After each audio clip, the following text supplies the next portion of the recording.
Freeze! I said freeze!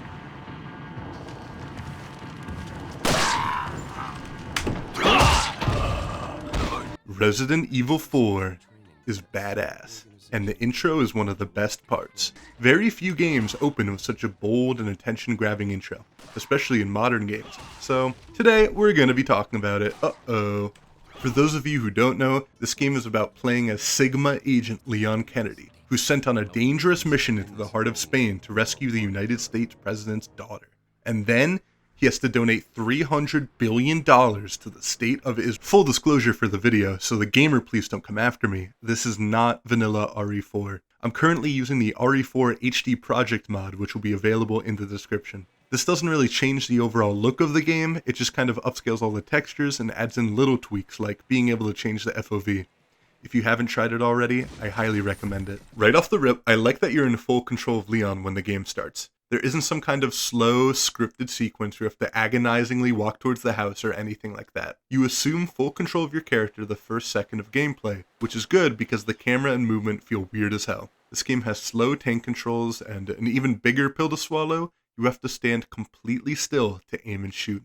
This can feel asinine if you're used to modern games, but it all clicks pretty fast, and it's nice they give you this little area to try things out in. I love the way the camera locks in when you aim, and that Leon's guns actually have a cool laser sight on them to help you aim instead of some abstract crosshair in the middle of your screen. You immediately feel a connection with your character, even if moving around does take some getting used to. RE4 has a real tension in the air during this first section. The moody visuals and ambient noise really sell this as a place you don't want anything to do with. I know we're already well aboard the RE4 glaze train, but I really like that Leon can interact with objects in the world and it actually shows his thoughts. To me, this is a lot more interesting than some goofy-ass audio logs or books laying around. It's a little thing, but it goes a long way in characterizing Leon. Like, this shit is crazy. I'm glad somebody's talking about it at least. After a rude welcoming, Leon jumps out a window. This is probably the first hint that this game is about to go sicko mode, but I guess we'll see. Some more goons surround you, just out of view. This shows that individually, the Ganados are not a big deal, but when grouped together, with this camera, they can quickly overwhelm you. Alright, now that that's over, let's just quickly reload, and hold on, that was sick. I think it's tangent time, boys and girls, because the reload animations in this game are just so clean. I'm going to show you a few of my favorites, because for absolutely no reason, they're so satisfying.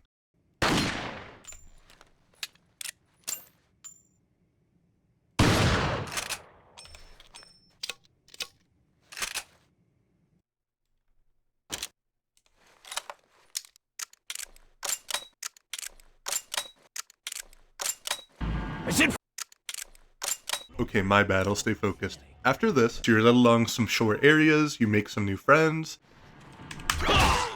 It's pretty straightforward, but the game definitely feels like it's building towards something. You only kill a few more guys before you enter the iconic village sequence. This is where they throw you into the deep end. You are given a moment to assess the situation, but you're basically forced to walk into this entire village with your pants down. Before this point, the game only expected you to handle a few guys at a time, but now this entire village is out to get you.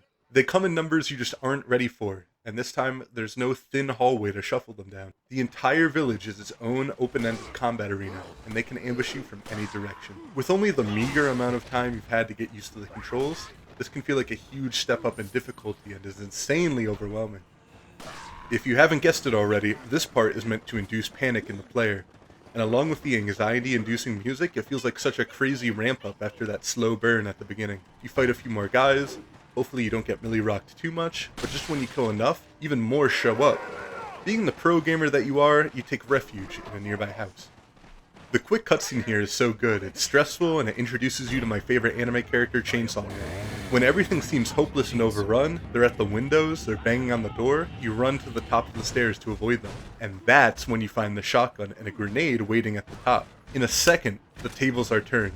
and now you can suddenly use your new equipment against the growing mob. They pour into the house from all the windows. You take a Hail Mary and jump out the window yet again.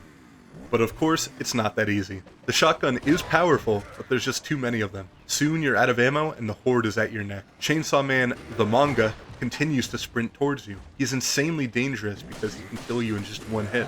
You dodge through alleyways and you take a last stand against the Ganados. You burn through what's left of your ammo and health and think it's total bullshit that they start the game like this. How are you supposed to win? That is until it's all over. After the best one-liner in all of history,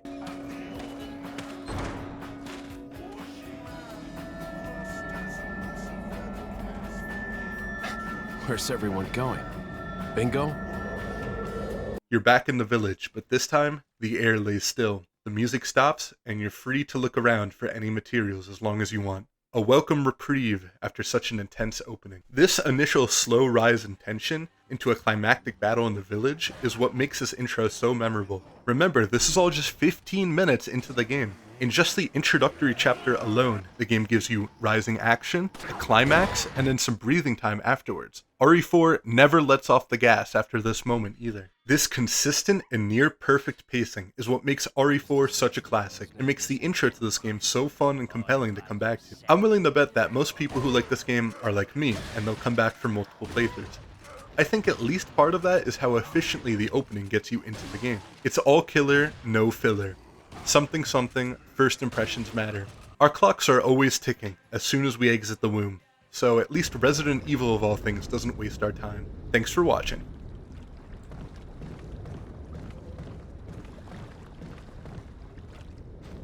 My knees getting weak and my gun might blow, but we gon' be all